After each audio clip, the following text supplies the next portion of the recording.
No discussion on self-awareness would be complete without a discussion about self-esteem. See, self-esteem is defined in psychology as a person's overall sense of self-worth or personal value.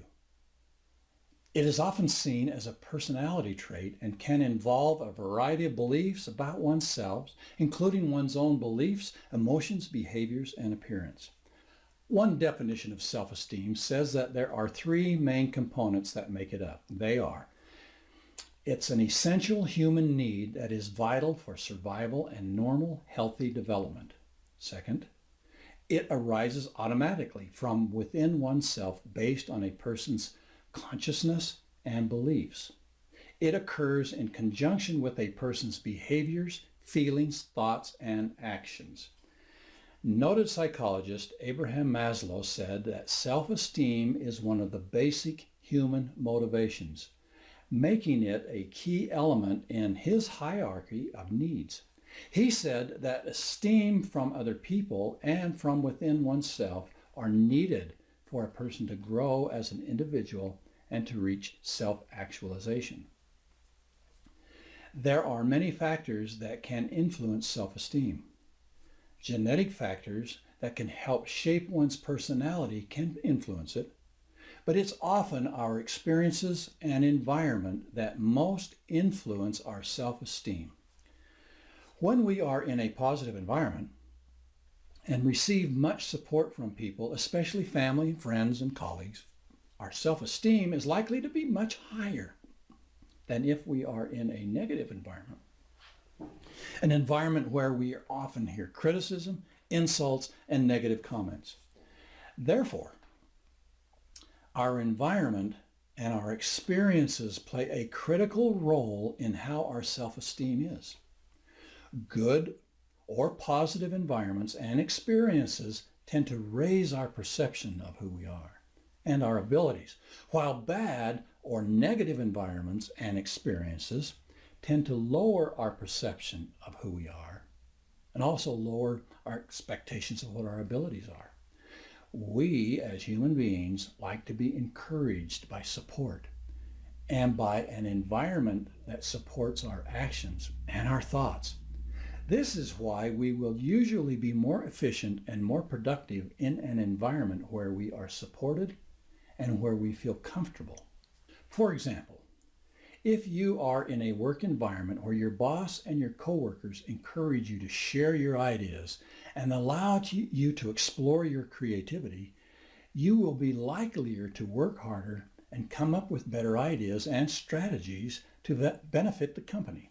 Conversely, if you are in a work environment where your boss despises suggestions and mocks you in front of your coworkers who are jealous of you and talk behind your back about you, you will be less likely to be as focused and committed to your company, which will lead to fewer ideas and less innovative strategies.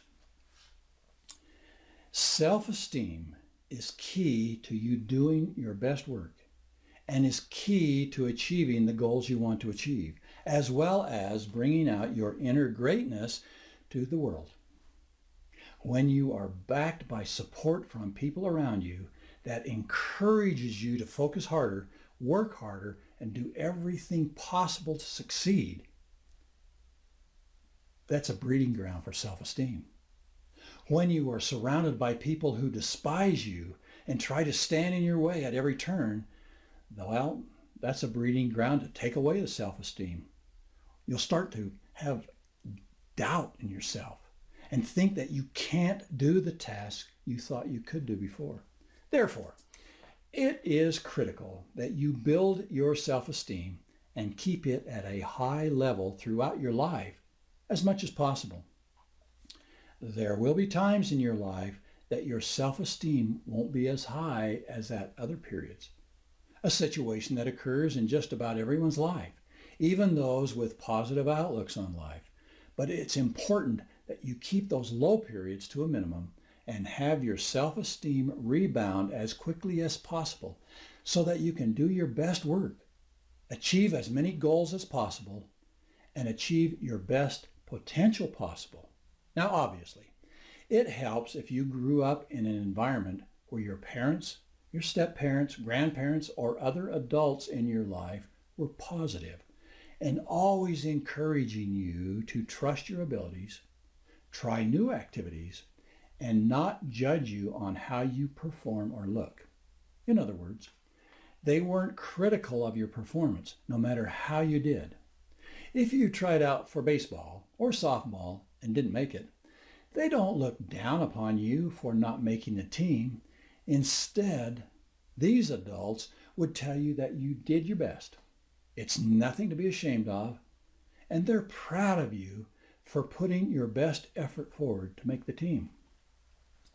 This would likely encourage you to keep your head up high, to strive hard to achieve other goals, and even to try out for the team again next season.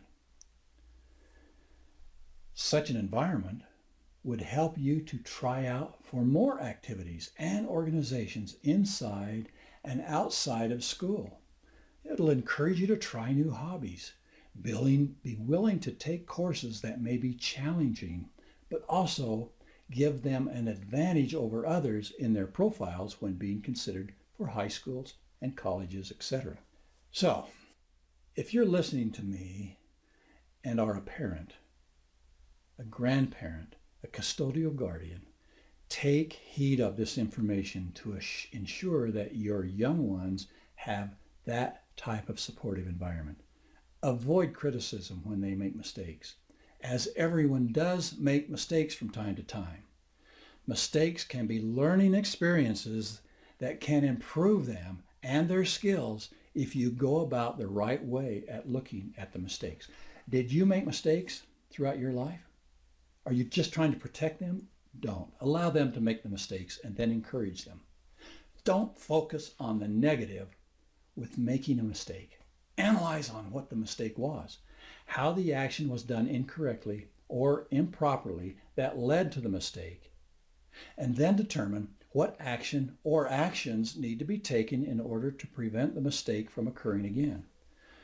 Such a supportive environment will help your child to grow and develop as a person and enable him to have much self-esteem, which will serve her very well in life. It will encourage him to have much confidence in his own abilities and to be able to handle difficult situations and challenges so that his self-esteem remains high. And he believes that the difficult situation or challenge can be handled by him. Now, if you didn't grow up in a supportive environment, chances are high that you have had issues with self-esteem. You may have questioned your own abilities to handle certain situations.